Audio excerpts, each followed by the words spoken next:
Assalamualaikum warahmatullahi wabarakatuh. Kembali lagi pada channel Sinar Perawat. Oke, pada video kali ini saya akan membahas mengenai penyakit hipertensi atau yang sering disebut darah tinggi. Sebelum kita bahas bersama apa itu hipertensi, jika teman-teman suka video ini, silakan klik like dan klik tombol subscribe-nya untuk dukung channel terus Sinar Perawat, dan jangan lupa untuk klik tombol loncengnya agar mendapat notifikasi saat kami update video terbaru. Terima kasih, simak videonya sampai selesai. Nah, apa itu hipertensi? Nah, hipertensi itu merupakan tekanan darah persisten atau menetap di mana tekanan sistolik itu lebih tinggi dari 140 mmHg dan tekanan diastoliknya lebih tinggi dari 90. Itu tekanan darah persisten ataupun yang sering menetap itu ya. Oke, kita lanjut. Itu pengertiannya apa darah tinggi itu.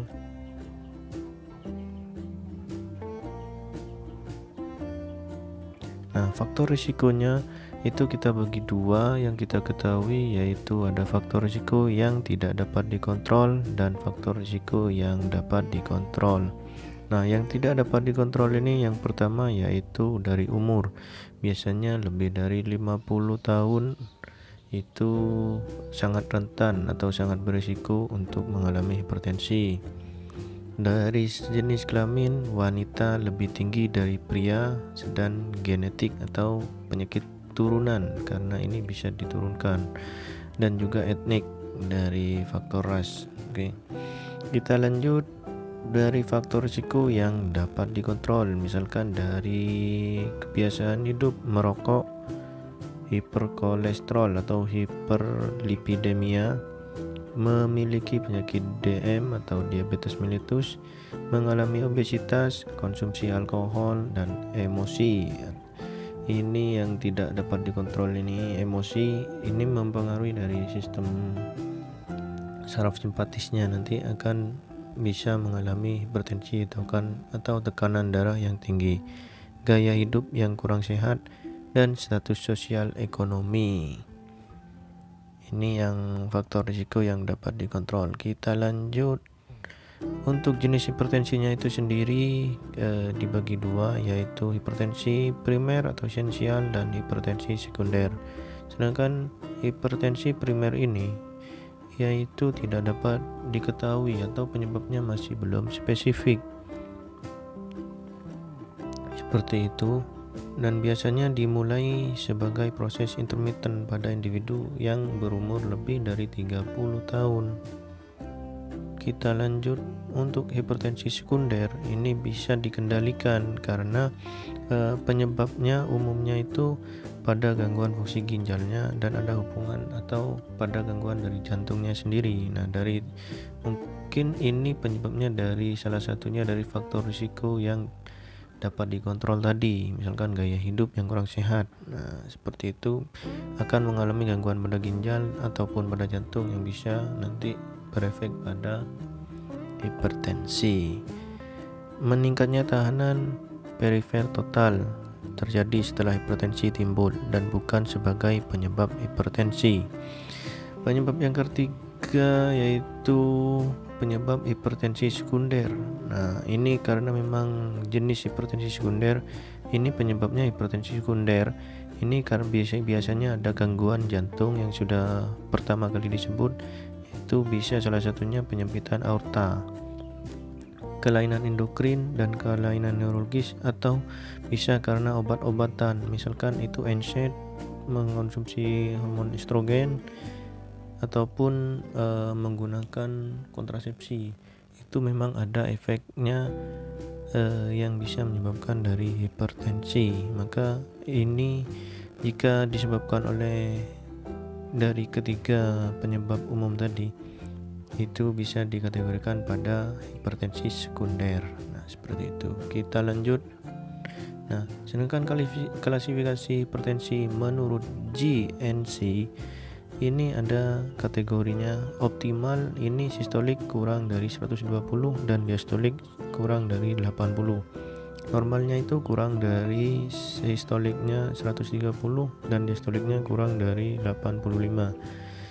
Ini high normal. Ini maksudnya high normal ini sudah tinggi tapi masih dalam batas normal, dimana rentang dari 130-139, diastoliknya 85 sampai 89, tidak lebih dari 90.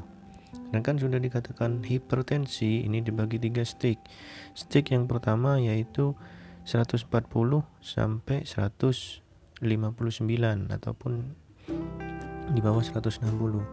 Diastoliknya 90 sampai 99, stage 2 160 sampai 179 dan diastoliknya 100 sampai 109. Dengan stage 3 ini lebih dari 180 dan diastoliknya lebih dari 110. Nah, ini merupakan klasifikasi hipertensi menurut GNC. Oke, kita lanjut. Ini manifestasinya. Nah, manifestasi ini biasanya tergantung dari persepsinya seseorang individu tersebut. Ada yang memang tidak ada manifest, hanya pusing ataupun apa, itu jadi manifestasi ini tidak spesifik ya. Yang pertama yang mungkin bisa timbul pada tanda gejalanya yaitu sakit kepala, mengalami keletihan, penurunan toleransi aktivitas. Pasien ini biasanya mengalami malas ataupun mager lah istilahnya. Terus mengalami palpitasi ataupun ini yaitu berdebar, dada berdebar, ataupun mengalami angina. Angina ini merupakan tanda gejala mulai adanya gangguan pada jantung. Ini mengalami nyeri dada biasanya. Dyspnea ini mengalami sesak. Ini biasanya kalau sudah menyerang jantungnya ya. Perdarahan pada hidung ataupun epistaxis. Ini ataupun mimisan itu ya. Ini karena tekanan dalam pembuluh darah sudah meningkat dan di area hidung itu ada pembuluh darah yang sangat tipis yang rentan memang pecah. Nah, di situ jika tidak kuat akan pecah dan mengalami mimisan tersebut. Setelah itu pusing, insomnia. Nah, yang ketiga ini, yang terakhir ini asimptomatis. Nah, kadang-kadang ini memang gejala timbul bila terjadi komplikasi terhadap organ. Misalkan biasanya memang meskipun sudah tinggi 150, 160 itu biasanya orangnya tidak mengalami apa-apa, tapi jika dibiarkan terlalu lama itu bisa mengalami terjadinya komplikasi. Salah satunya yaitu tergantung dari target organnya. Misalkan pada mata itu bisa mengalami kerabun atau pandangannya kabur. Terus pada ginjal biasanya mengalami nefrosklerosis ataupun hidronefrosis, itu bisa gagal ginjal juga bisa. Terus jika kepada jantung juga seperti itu, gagal jantung, angina, hima. Nah, seperti itu ya. Kan pada otak ini bisa mengalami gangguan saraf. Salah satunya bisa menyebabkan stroke. Nah, itu ya. Jadi hipertensi ini merupakan salah satu juga penyakit silent killer, yaitu pembunuh secara diam-diam. Jadi harus hati-hati ya. Selanjutnya yaitu untuk menegakkan diagnostiknya itu memerlukan pemeriksaan. Nah, salah satunya dengan riwayat kesehatannya dan pemeriksaan fisik. Nah, itu setelah itu bisa kita lihat dari urinalisis rutin, dari elektrolit dan urin asid serum, bun dan kreatinin, glukosa darah, hitung darah lengkap, lipid serum, kolesterol ataupun TG, EKG, ekokardiografi. Nah, untuk penata laksanaannya itu terbagi dari non farmakologi atau merubah gaya hidup, dan yang kedua dengan farmakologi. Nah, di sini yang pertama non farmakologi atau merubah gaya hidup. Nah, misalkan salah satunya kita kurangin intake ataupun konsumsi garam.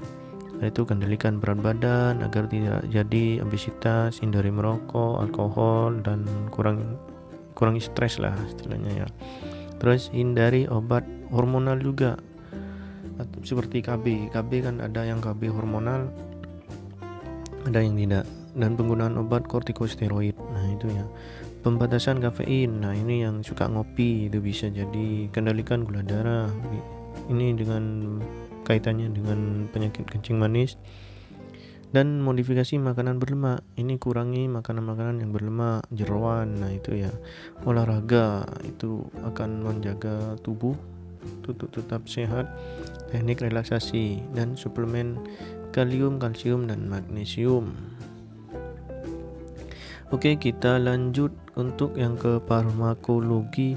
Penata laksanaannya yaitu yang pertama bisa menggunakan diuretik, tujuannya untuk mengurangi cairan-cairan yang ada di dalam tubuh, dan bisa menggunakan thiazid, furosemid, nah itu ya, untuk menurunkan volume darah sehingga tekanan dan curah jantung juga menurun.